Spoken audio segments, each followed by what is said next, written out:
Há 100 anos nascia Patrícia, que logo virou Zazá. O apelido de família foi substituído na adolescência pelo codinome profissional. Seus primeiros artigos, publicados no Jornal de Bairro do Brás, em São Paulo, eram assinados por Patsy. Mas foi quando ela se tornou Pagu que precisou ainda mais de pseudônimos.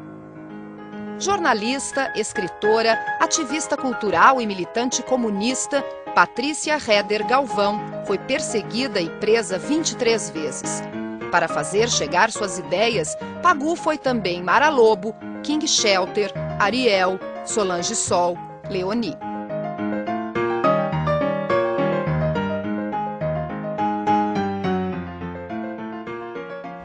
Abri o meu abraço aos amigos de sempre. Poetas compareceram, alguns escritores, gente de teatro, birutas no aeroporto e nada. Essas são as últimas palavras do último texto publicado no jornal A Tribuna, em 1962. O poema Notem também está aqui no livro Viva Pagu, uma fotobiografia para lembrar os 100 anos de nascimento dessa importante figura da nossa história recente.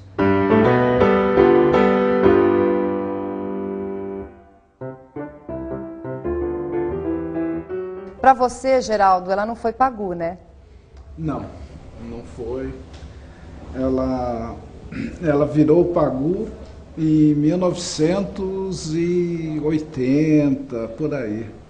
Assim, depois da morte. Porque antes, para mim, era só Maú, nomes carinhosos. Era mãe, né? Mãe. Antes de qualquer nome, né? É. E Pagu morreu antes da Patrícia, você acha? Para ela também? Ah, sim. Pagu foi morrendo aos poucos, né? Desde 1933, por aí, quando ela viajou para a Rússia, né? E acabou de morrer em 1940. No livro, quem conduz a história é a própria Pagu, através aí das fotografias, dos documentos, dos próprios textos dela. Vocês só organizaram o pensamento da Pagu. É contado por ela, porque a Patrícia, entre o seu verdadeiro nome, né, Patrícia Galvão, ela teve vários pseudônimos, não é? Um dos primeiros pelo qual ela é mais conhecida é justamente o de Pagu, não é? Mas ela deixou em todas as fases, e esses documentos, a grande maioria inéditos, não é? Alguns 80 anos ficaram desconhecidos. Então, esses documentos têm a marca, têm as legendas, tem a Patrícia contando e documentando cada fase, né? Tanto nas fotos como nas cartas, nas suas próprias entrevistas que ela faz com ela mesma, que ela faz com outras pessoas. Então é a Patrícia por ela mesma. E nós organizando todos esses 52 anos de muitas lutas, de muitas buscas, de muitos sonhos, não é? E que tem muito ainda para falar nesse novo século. Ela é uma mulher do século passado, mas muito atual. É um livro jornalístico, Geraldo? Além disso, né, ele tem principalmente uma preocupação didática, né? Então nós procuramos fazer um texto sem literatura, sem literatices, né? Uhum. Então ficou exatamente uma coisa bem enxuta, né? Sobre a vida dela, né? Porque nosso objetivo inicial foi impedir que saíssem coisas erradas ou sobre ela, né?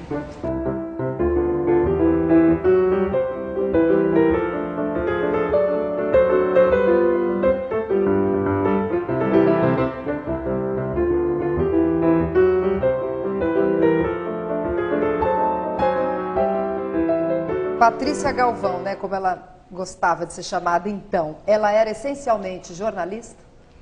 de 29 a 62, ela foi jornalista.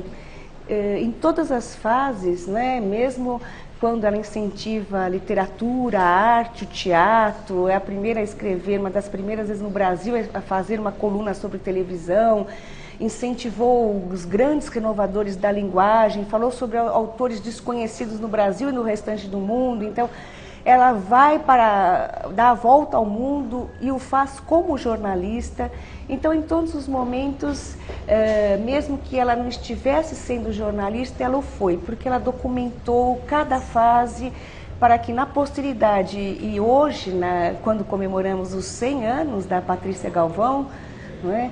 Nós pudéssemos estar, por intermédio dela, revivendo esses momentos que são não apenas da vida da Patrícia Galvão, da Pagu, da Patsy, da Solange Sol, enfim, mas são os momentos de o Brasil, uma época muito pouco conhecida, não é? Sobre a vida intelectual, a vida política e sobre os sonhos de todo um país. Ela foi às ruas, ela sentiu na pele as dificuldades do operariado, ela fez questão disso, ela documentou, ela escreveu sobre isso. O comício no Largo da Concórdia é inspirado no comício no qual ela foi a primeira mulher presa, não é? E no qual o estivador Herculano de Souza morre nos seus braços, não é? E logo depois que ele morre, ela continua o discurso. Foi durante a greve dos estivadores em Santos, foi em né? Santos, na Praça dos Andradas, e ela ficou presa na prisão que leva atualmente o seu nome, é uma oficina cultural Pagu, e naquela prisão que era conhecida como a pior do continente, não é? Então, isso marca também a sua separação do seu filho. Ela ficou do primeiro filho, o filho com o Oswald de Andrade, ela ficou longe dele muito tempo, há muitas cartas às quais ela se refere a ele, mesmo quando ela viaja, mesmo quando depois ela é presa. E uma das formas do filho responder à mãe está também no livro, porque é quando ele nos entrega algumas radiografias de face da Patrícia, no qual tem as marcas das torturas, marcas de bala, a primeira tentativa de suicídio, não é? E na qual ele responde também, ele faz uma homenagem às loucuras da minha mãe.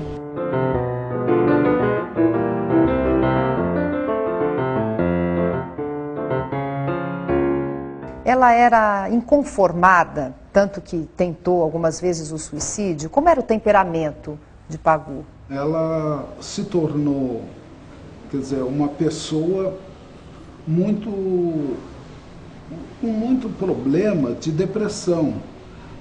E claro, né, com 23 prisões, a pessoa tinha de ser depressiva, né? E, ao mesmo tempo, ela tinha o problema da falta, né, assim,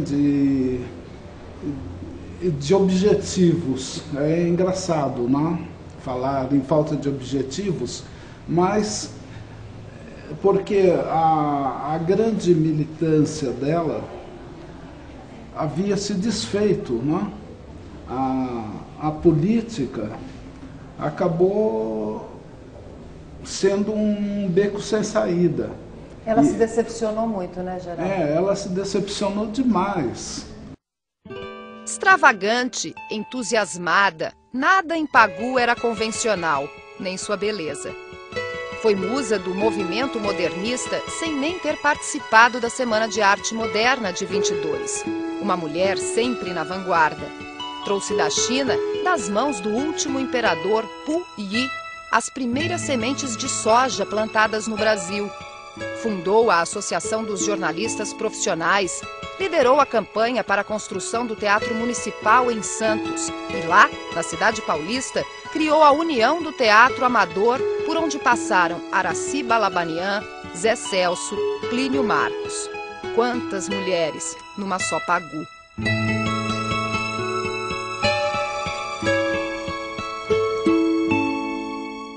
Num certo momento ela viu que era pouco, não é? Não era o que ela queria algum sonho maior. Ela fala um pouco disso no panfleto Verdade e Liberdade, ela fala desse desapontamento, e ela fala em termos como fraternidade, como uma igualdade entre as pessoas, em que todos tenham pão, e não apenas o pão. A partir daí, você já vê essa preocupação também, alguns termos que até é engraçado você falar em quem defendia o materialismo histórico, o marxismo, e ela passa a utilizar termos que remontam a uma espiritualidade maior, não é isso, a partir de 1950.